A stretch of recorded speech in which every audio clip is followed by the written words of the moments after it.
What is going on, y'all? Welcome to Joel Friday TV. I am Joel Friday. Welcome to the show. A few announcements before we get started. Hit that like button, smack it. Lay the smack down on like, subscribe, and share button. Tell your peoples about the show so we can get the subscribers up and the message out. Do it now. Help a brother out. As you guys know, we are live Monday through Thursday at 11 a.m. Pacific time on YouTube, Instagram, Facebook, and Punchy.tv. And at any point during the show, you can call in by calling 888-775-3773, 888-775-3773, and we could talk about it. Whatever you want to talk about, we can get into it. And if for whatever reason you can't call in, but you still have a question or comment, or you just want to support the show, you can go to buymeacoffee.com/JoelFridayTV, or go directly to the YouTube live chat, hit the super chat button there, send your question or comments. I'll read them live on air. And we'll get into it. We'll get into it. What's today? Tuesday. What's that mean? It ain't Country and Western Tuesday for me. But shout out to the JLP radio show. But it is True Crime Tuesdays. True Crime Storytime Tuesdays on JFTV. You guys know it. We getting into it. We got some stuff to share. So, man, I just want to jump right into it so that way I'll have time to get some calls if there are any, and super chats as well if there are any. So we will get to it. One thing I want to say is I despise, I guess that's a bad word, but I just really do not like victim stories. I don't, because I find that people who identify as victims don't tell the entire truth, right? They rarely, and I'm not saying none do, but they rarely take accountability for their mistakes and the part they had to play in it. And that's not to justify the incredible, horrendous acts done upon them, right? Not to justify that. That is evil, shouldn't have happened, but to play a part. Right? And I just like accountability. I just like accountability, responsibility, right? Honesty. Let's just be real. I like that. So that way there's full transparency. So that way you can overcome and move on. But oftentimes we don't see that. And I want to speak on that a little bit. Here is a story of Melanie Gonzalez, who was stabbed 37 times by her husband while their children were asleep in the bed. I got some story about that. We're going to do a little pause and play action because it's several minutes long here. So we're going to do a little pause and play commentary on this, okay? We're going to break down because she goes on Unfiltered and explains what exactly led up to this situation. Hold on, I'm doing the stuff here. So this is from Unfiltered Stories. Melanie Gonzalez stabbed 37 times by husband.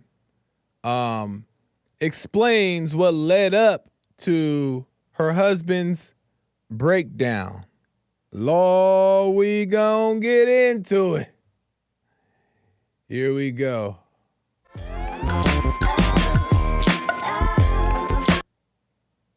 That ain't it, Tick. What the? Joel messing up again. Oh, I see what I did. My bad, y'all. My bad. Studio 8. Oh. I got you.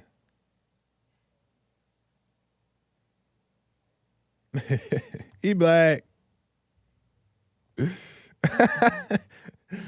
My bad, y'all. Here we go. I was shocked when he did that. The look that he had in his eyes was like I was staring at a totally different person. Like if I was staring at a monster. It was so hard for him to get him to, come back to reality. And I was literally like, he's gonna hurt me. So I remember like telling him, Ivan, please don't kill me. Please don't do this. The kids are sleeping. You cannot do this. The kids are gonna wake up. You cannot kill me in front of the kids. You cannot kill me because what's gonna happen with the kids? Begging him for my life.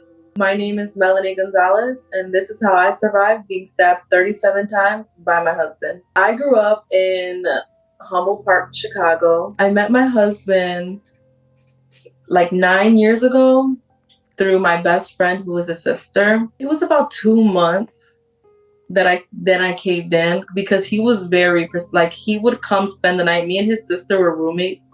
He would come spend the night every weekend, him and all his other brothers.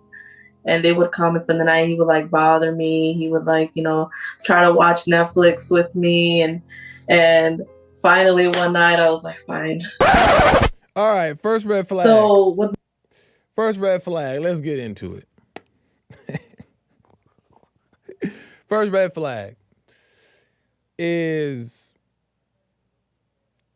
her husband, before they got married, came over to the house with her and her people, and he slept over there and they watched Netflix. We all know what that means. Right? We all know what that means. They got involved intimately, right? And of course, that's alleged. We don't technically say what that means, but read between the lines type of thing. Boom, right? So the first thing is that right there is already a red flag to let you know the intent of the relationship.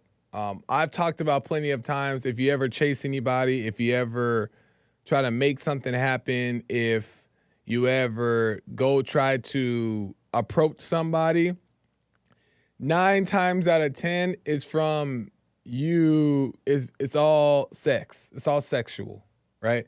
Because you're basing it based off of what you see, what you're interested in, right? And then when it happens in that way, 9 times out of 10, meaning like when you lay down with the person, 9 times out of 10, that's all the relationship was based off of, right? It wasn't brought together in this other way. There was no like nothing, right? It's more just this like sexual thing. So that's the first red flag right there that was said. Here we go. Finally one night I was like, fine. So what made me like him was he was so sweet in the beginning. It wasn't until like we moved in together that things started to like, shake up a little bit and get a little bit. And then I started to see like, how he was when he was angry and how he would talk to me. So I remember the first big argument that we got into was because his ex-girlfriend at the time, she kept calling him and the ex-mother-in-law kept calling him. And I just remember telling him that I was tired of them calling, and it just went from like 0 to 100.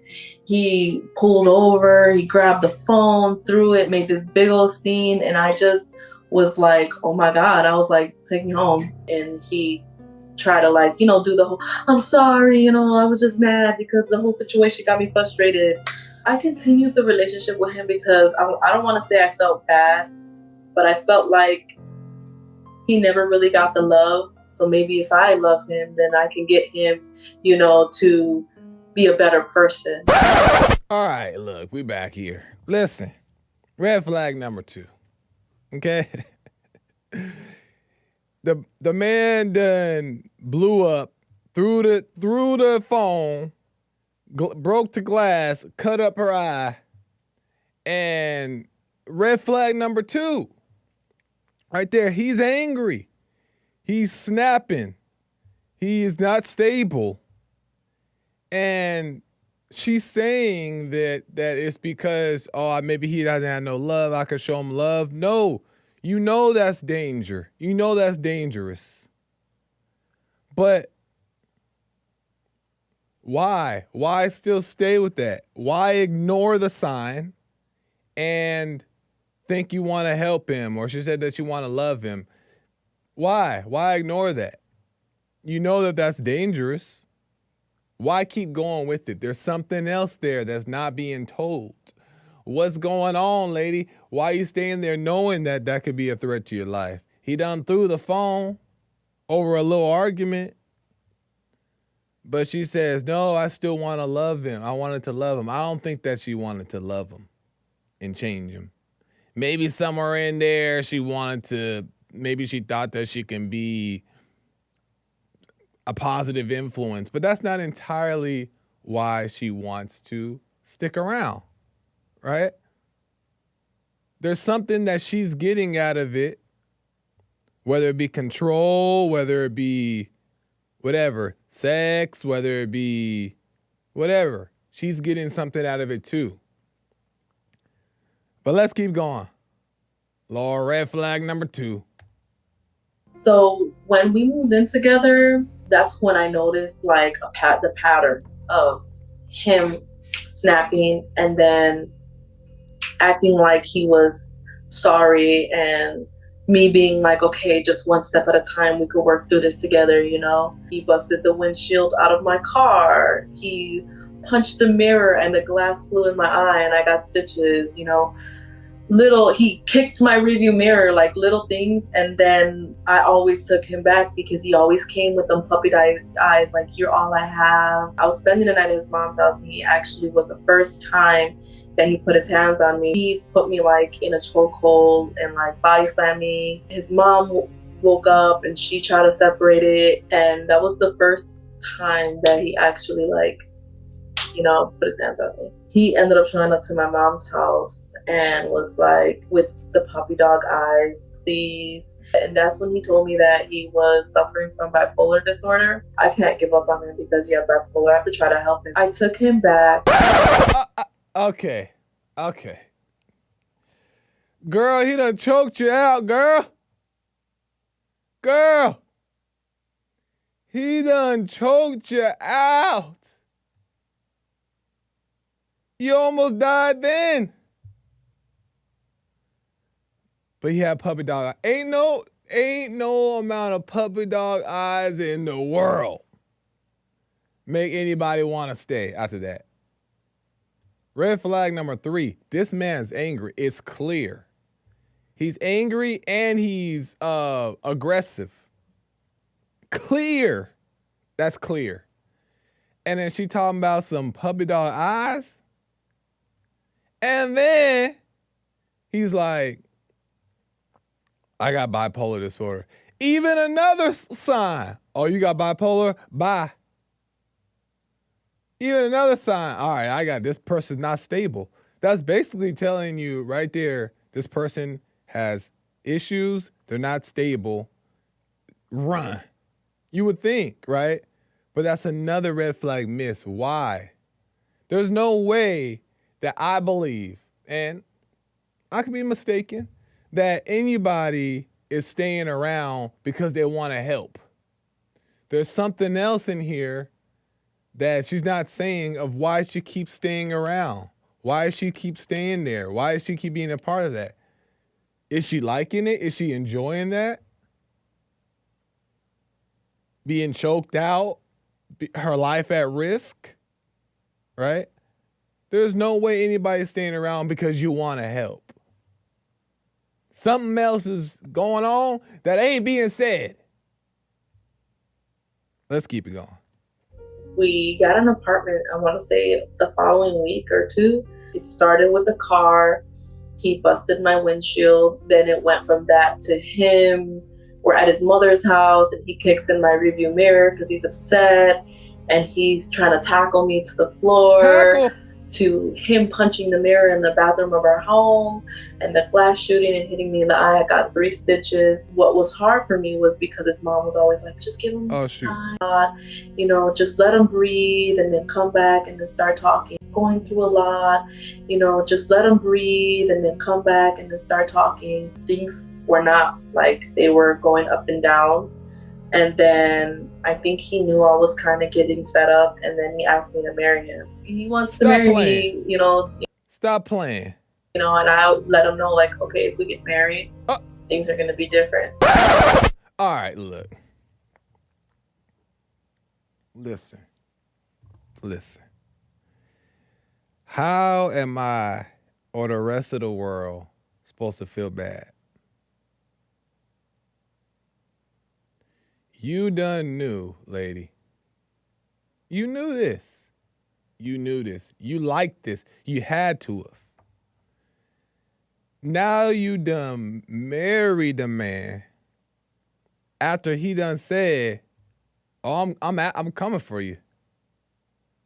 And now you done married him, talking about it's gonna get better. These are lies. Right? These are lies that are happening for whatever reason. She has her own reason why she wants to lie and be in denial about it, but she's not being honest here.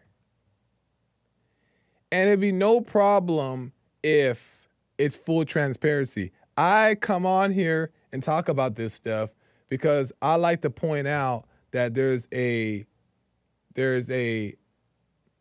disparaging perspective of the man, which it could be very much deserving for his behavior. He's angry. Why is he acting this way? Why is he choking her out? Like, there's no excuse for the behavior, right? And as he's, I don't know if he's in jail, but I'm sure he is after this situation, right? That he's paying his consequences, but she tells her story, but where's her responsibility, right? Where's her telling her side of why she stayed, right? That's the part I just don't be understanding. So that's why I like to talk about it. If this person takes responsibility, then I'll leave them alone. Look, listen, that happened to her. That's unfortunate. You know, whatever. And you leave it alone. You leave people be. But when they get up there and they don't tell the whole truth, that ain't fair. That ain't fair. Let's keep going. We got married in a church. We did the whole reception. It was a beautiful wedding. And then I found out I was pregnant a month before the wedding. Not pregnant. A baby now too? I did not enjoy it at all. It was a beautiful wedding. I danced. I could not drink. I could not do anything. So I was like a little upset. And then we moved to a different house and I noticed a change. I found out that I was 3 months pregnant. We just got married. He cheated on me. So then that's when I emotionally was like, I don't want to do it anymore. I've always said it, and it's going to sound horrible. We can argue, we can fight, but he never cheated on me. And then boom, he cheated on me. Here he comes with his puppy dog eyes and, you know, I can't do this. I can't live without you. I want to be a father to my kids. I want to see them grow up. Being a child who didn't grow up with both her parents, that's the one thing I want for my kids is both parents. So in my mind, I'm thinking like, okay, I'm changing him. He's changing. We're having a baby. We just got married. He messed up, but we're going to work through it. We're going to try to make it work because he made such improvements that we can't just end it now. Okay. And we moved to Florida. And okay, COVID, hold on. I gotta stop her. During COVID time. I gotta stop her for a second.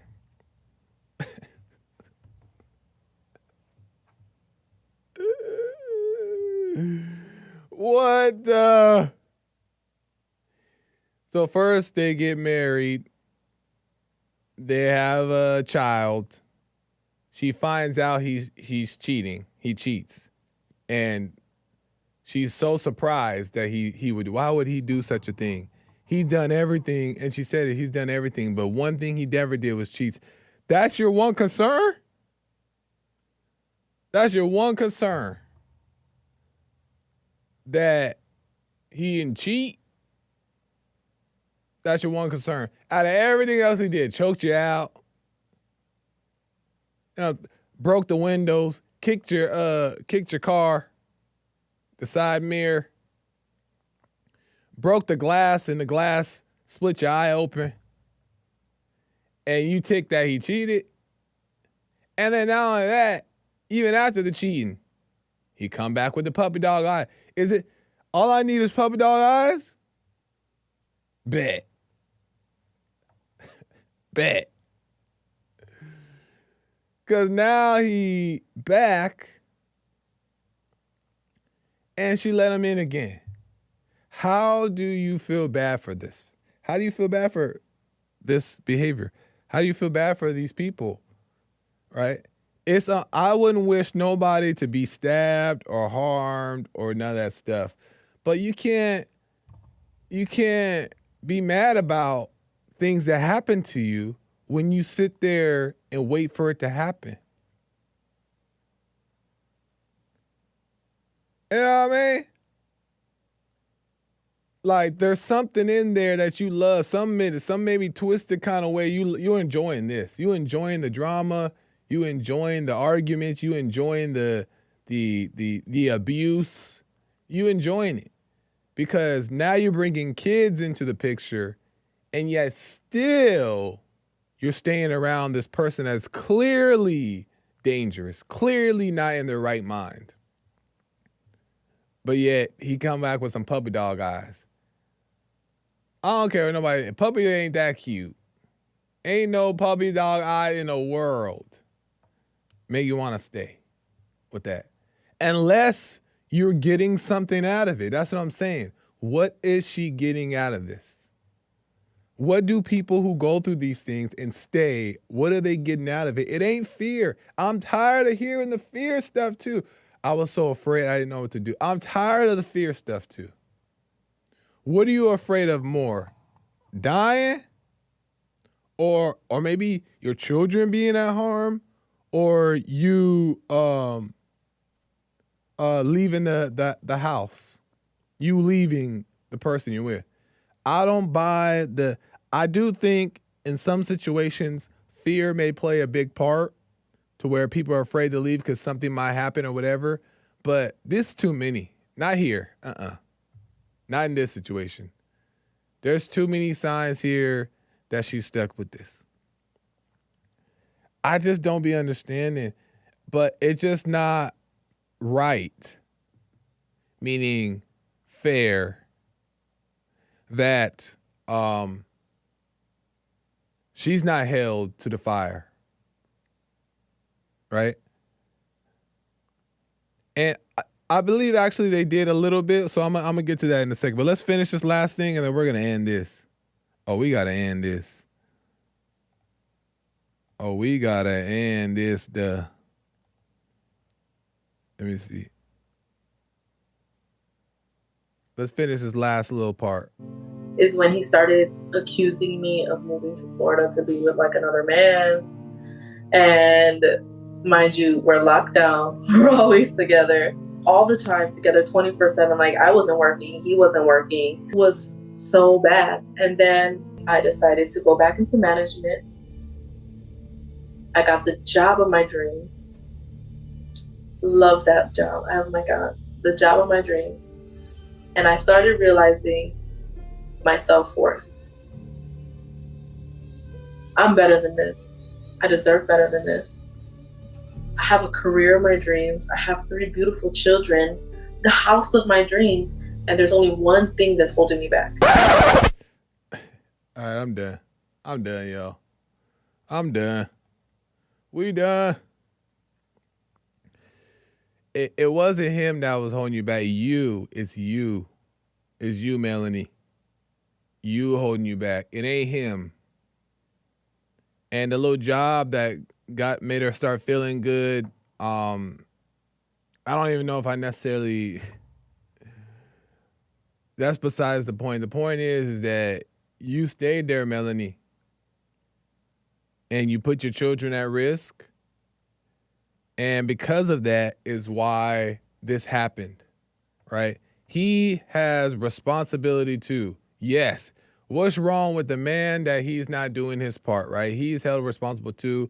Why is he stabbing people? Why is he getting angry, wilding out, and then begging for her to come back with some puppy dog eyes? Why is he doing it? Yeah, beta all the way, 100% too. And he's suffering his consequences right now. But what is her consequences? Well, she's suffering as well, right, within.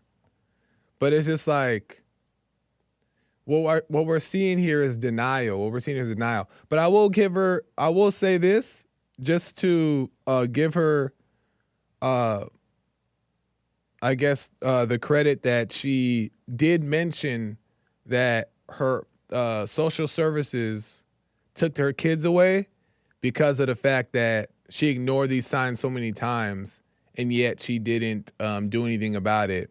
So they didn't trust her with her kids, so they took them away, right? So there was consequences that did happen there, but she ended up getting them back, right? She got her kids back, and that's fine, right? Maybe she, realized, and she also had said in another interview, she said, "Don't be like me, don't ignore the signs, and go out and leave, right?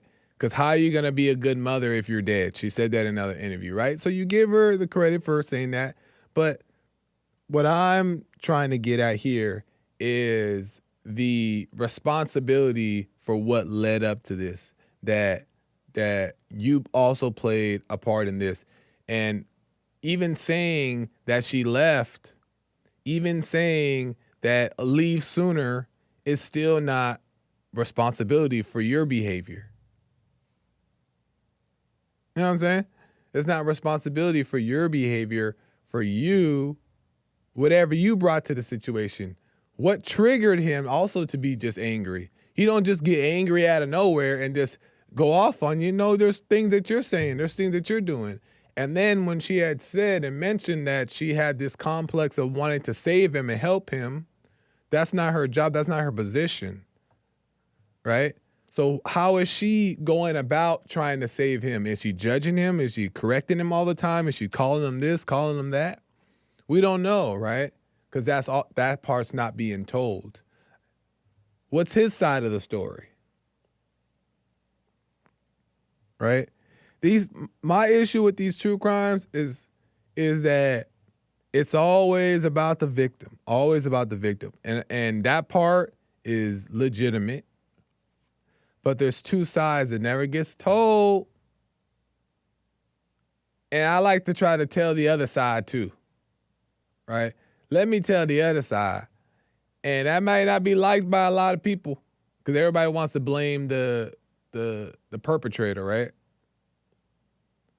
They want to be mad at the perpetrator, but not the victim, because the victim is always innocent.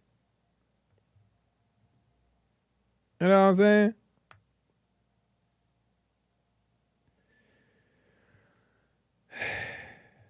There's just denial. And I want to tell it for the ladies and for the guys real quick, and then we move on from this. Oh, she actually did some other stuff too, but what started all this is my question. What started all this? Obviously, people there's no God, right? God is not involved, meaning like, turned away from God, angry, doing things improperly. And it started in the home, right? Way before this situation came about. It all starts in the home. Yes, right?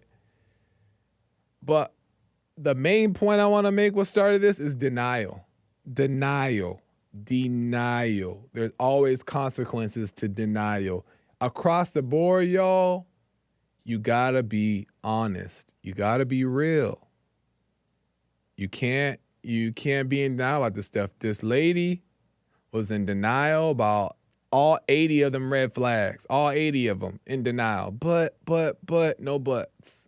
And because she did all them buts is why she unfortunately got stabbed 37 times.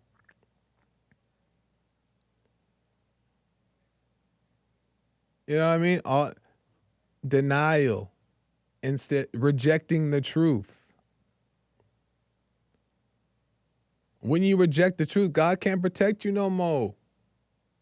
He can't. If you reject the truth, God can't protect you no more from evil. He can't protect you from evil, because when you're rejecting the truth, you're rejecting him and you're in bed with evil. You become evil.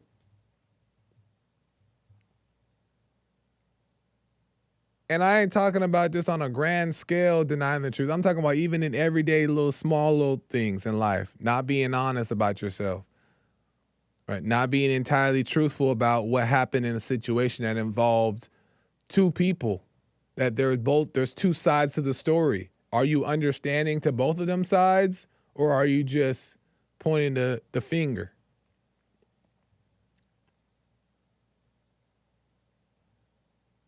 Denial is a dangerous thing, because denial ain't putting God first. So be careful with that denial, y'all. That denial ain't no game. I don't know if you guys want to watch it. Here, I'll do a little poll to see right now, because I have a clip. Since it's true crime story time Tuesday, I have a clip of the video of her explaining how the stabbing happened, right? Should I play clip of stabbing details? She explains the day and she goes into detail what led up to the stabbing of that day. And I have it played. It's kind of like, it's a little lengthy. But she explains the story. It's about like 10 minutes long. Do you guys want to do a little watch that? Do a little pause and breakdown on that? I'm gonna give chat the option. If you're on Instagram or Facebook or Punch.tv, hit 1 for yes, let's watch it. 2 for no, I don't want to hear it.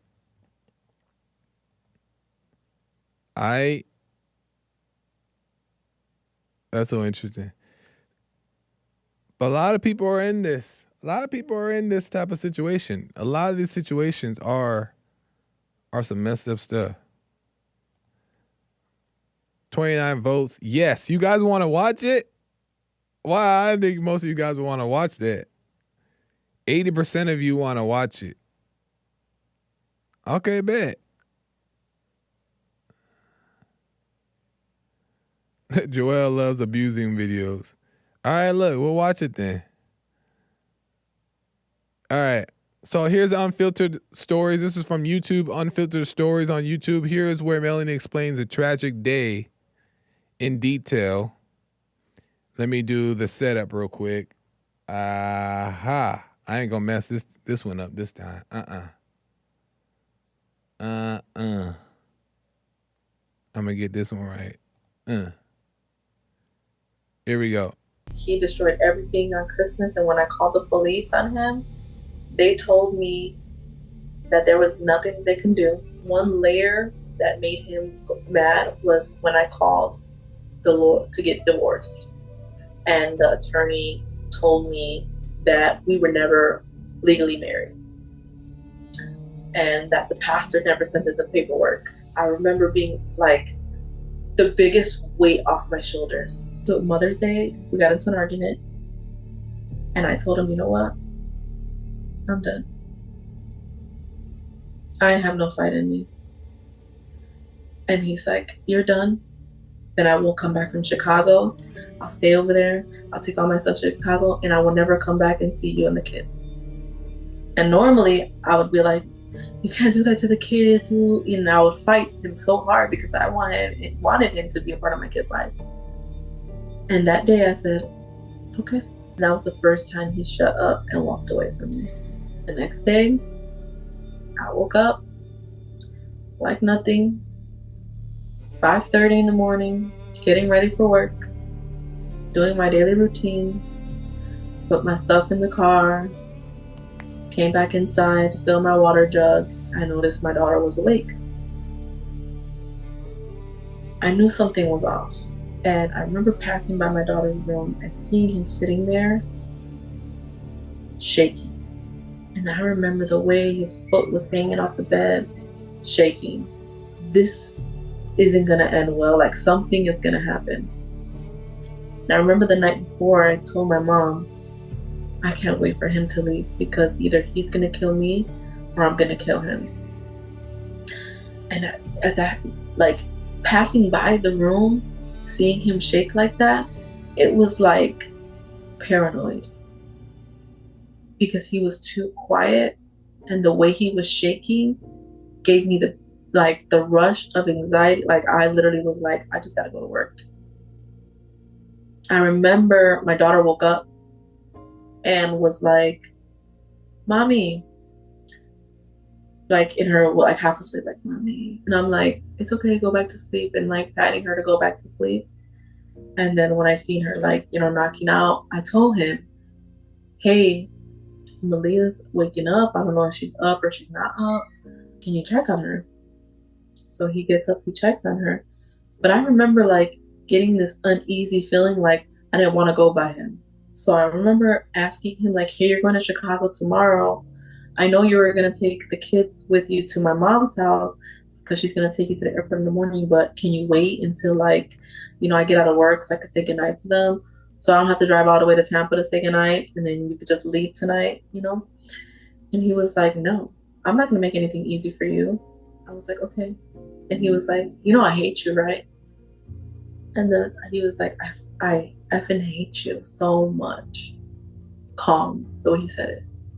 Angry, with such like rage in his eyes. I effing hate you so much. And I said, you know what? I gotta get to work and I don't have time for you to be acting petty.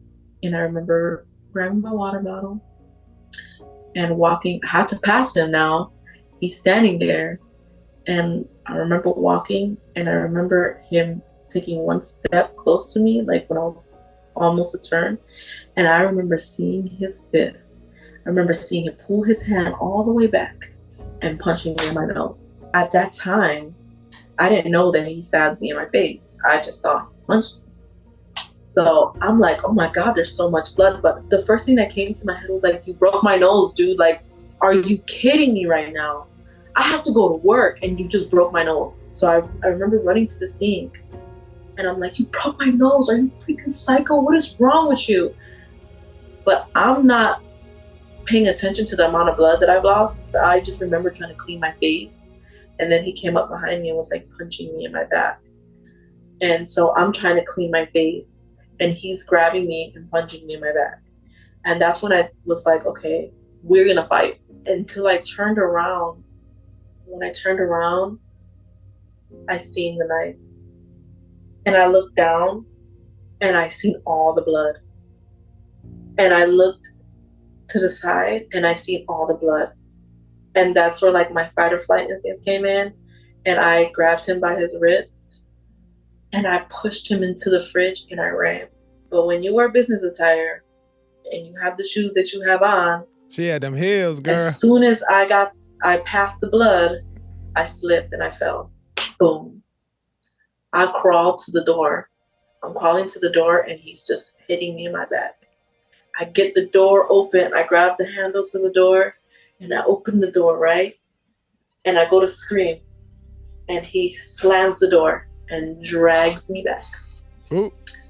And at this time, I'm like in and out. Like, I'm like looking on the floor like, Melanie, get up. Like, if you don't get up, I remember like staring at the floor like, all this, but I'm like, you're gonna die. And I got up and I grabbed his hands, and I remember we're fighting, and I'm like this and like this, you know, and he stabs me like across right here, trying to just get away and defend myself, but I don't want to leave my kids. So like now I'm tugging and warring with him, trying to figure out, okay, how can I grab the kids? How can I run away? I can't leave the kids, because what if he turns to the kids? So I'm gonna have to kill him. Like, I don't know what's going on. Like, I'm just like, my son gets out the room. And I remember him stopping, and I turned around, and my son had him in like his arm around his shoulder, his other arm under his armpit, and pulled him with all his strength from the hallway all the way to almost to the living room. And that's when my mommy instincts kicked in. I'm like, no. So I run up to him, I grab his wrist. That's when the mommy instincts kicked in? The mommy instinct kicked in when the attack was happening? Where was the mommy instincts this whole time? We've been waiting on the mommy instincts. And I'm trying to take the knife off his hand, and that's how I cut my finger right here. Because I'm trying to take the knife off his hand. And I tell my son, Andre, please stop. Please. So then my son goes to run out. I hear my son come back in, and then I hear my daughters. I'm falling and getting back up. I'm falling and getting back up. I tell my son, Andre, lock your sisters in the room and go get help. I'm trying to get away. I'm trying to run to the back door to screen. I can't open the glass screen. He's grabbing me and pulling me. I get to the patio. He grabs me. He drags me back in the house. He throws me on the floor. And then I fall on the floor, and I remember I'm on my arms, face down, and I'm trying to get up. And he comes around with the knife and stabs me across my face. Ooh. I instantly am like, that's it. I'm freaking dead. Couple minutes left, y'all. Couple minutes left. I told him, that's it. You win, I'm dead. And he grabs his fist right here, and he punches me like 3 times in the eye. And then he stops stabbing me. I don't know where he got this stick from. He starts beating me with a stick in the back of my head and my back. I keep getting back up, but I can't get up anymore. And then I hear toot, toot, toot, toot, toot, toot, toot, my door, the keypad. And the door opens. And then I hear my son. And I hear my neighbor. I got up so fast. I ran to the back. I'm fighting to get out of the screen door. He comes. He grabs me by my shirt. Ooh. And I'm telling him, I don't have no more fight in me, just let me go. He kind of switched back, and he's like, crap. The neighbor came in. The neighbor saw. The neighbor went screaming to his wife, call the police. So now he's freaking out. The neighbor. He can't find his car keys. The neighbor scared too. He like, The neighbor like, he got a knife. He went and ran. The neighbor ran to his wife. Call the police, wife. I don't blame him though. He's like, this ain't my business. What's going on here? But it just paints a weird picture of the neighbor. Like the neighbor goes in and sees this girl getting like stabbed to death, and he screams and runs to. He screams and runs, tell the wife to, I don't know. That's probably not exactly how it happened, but that's what comes to mind. But I ain't mad at him. So he's searching through my pockets for my keys. He dragged me all over the house so that I can find the keys. And I'm trying to explain to him, I can't see. I'm not scared. I'm not sad. I'm not anything. I'm dead. Like in my mind, I'm like, I'm dead. He starts freaking out because I'm telling him I can't see. He lets me go. I run to the back, and my son's on the opposite side of the screen door, and he's trying to, open it. And that's when he looks up, and he actually looks at me. And he stops, and he And I told him, don't look at me, Andre. Open the door. I took my sweater off. I wrapped it around my head and I tied it tight. And I told him, push the door. And that's I start feeling weak now. So I'm like, kind of push the door. He opens the door. I tell him, Andre, grab your sisters. He runs into the room, he grabs the sisters, and I said, I'm going to use the last bit of my strength and we're going to run. So he grabs his sisters and I use my last bit of strength and we're running from the back through the left side of the house to the front, and I see my neighbor. And it was just like, I saw Jesus, you know, like yeah. I could take a deep breath because I knew like my kids were going to be saved. Well, one thing I won't say that she's wrong about is that she saw Jesus, because you at that point you had to see Jesus, be like, look, I've been tripping this whole time. I've been missing all the signs. I made it out here alive. This is my new opportunity to never miss a sign again. So I do believe she saw Jesus in that moment, because these things don't just happen to people who are, and maybe God has a reason for it to happen to a random innocent person, right? But oftentimes this stuff don't be happening unless you bring it on, right? There's two sides to every story, and she played dumb for very long. And I don't wish that on nobody. I don't wish that on my worst enemy to have to be stabbed like that and stuff like that. But you can't just blame the husband for it. You know what I mean? And I think she tried to take a little accountability and was warning people on another video talking about, don't stay too long. Get out of there before he kills you or something like that. So she's warning ladies not to be like as silly as she was. But let me go to Harmony, first time caller out of California. She wants to get in on this. Harmony, welcome to the show. You're on the air. Oh no! Harmony. I don't know if it's our friend Harmony or not, but there was a Harmony first time caller on the phone there, and the phone kind of hung up. But let me get the super chats. If Harmony calls back, we'll try to get to her before the show ends here. Let's go to some super chats. Okay. Let's see. Oh man, people want to get in on this. What's the day for today? Today's the what? 4th. Oh shoot, I gotta refresh. Okay, here. Seasal says, Joel, Kel asked an amazing question yesterday. If there's no good or bad, how can we say God is good? I said there's no right and wrong.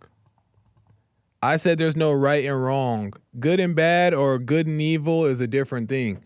Though that's a category, right? Right and wrong is an opinion about the category, right?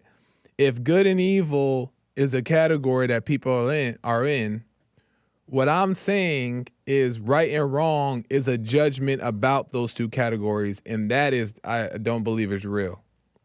The right and wrong part. Yes, there's good and evil, right? You recognize God by being good. You recognize the devil as being evil, right?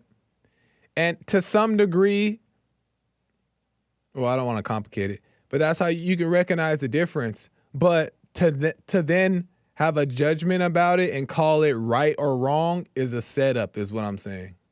It's a setup to the individual, because when you're right, you feel right.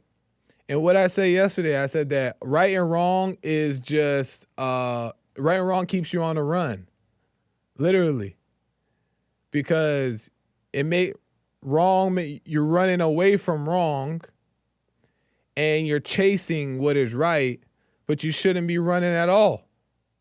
You shouldn't be chasing anything. You shouldn't be running from anything. You should be still. And that's what right and wrong does. It keeps you on a run. Just pay attention. watch in your own life how you run away from everything that is wrong and you run to everything that is right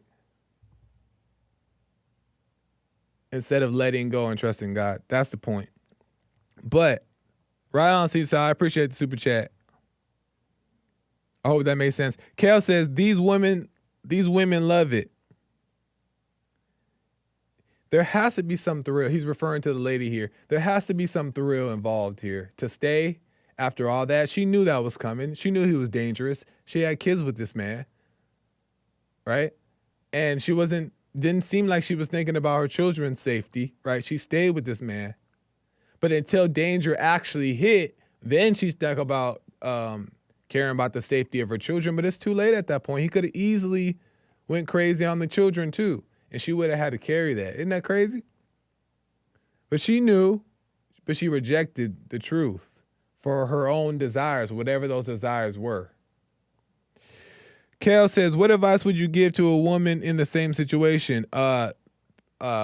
Seek the truth first. Put what's right first. Put the truth first. Right? When you put the truth first, when you put God first, then you follow what you know you need to do. Even if it goes against what your feelings say, even if you don't want to break up, you don't want to lose a person, always put God first. And you'll always be protected. You'll always be safe. That's what I would say. Liesel with the generous donation. Thank you, Liesel. Amazing stuff. Joel Preach, Lil C, thanks for taking care of him. We need him. Out of town for class reunion, Joel. I'll be back soon. Love you, chat. Miss you guys. We love you too, Liesel. We appreciate that support across the board throughout the whole network. Thank you very much, Liesel, for another generous donation. And make it back home safely. Don't take Delta. Nah, I'm playing. Amazing stuff.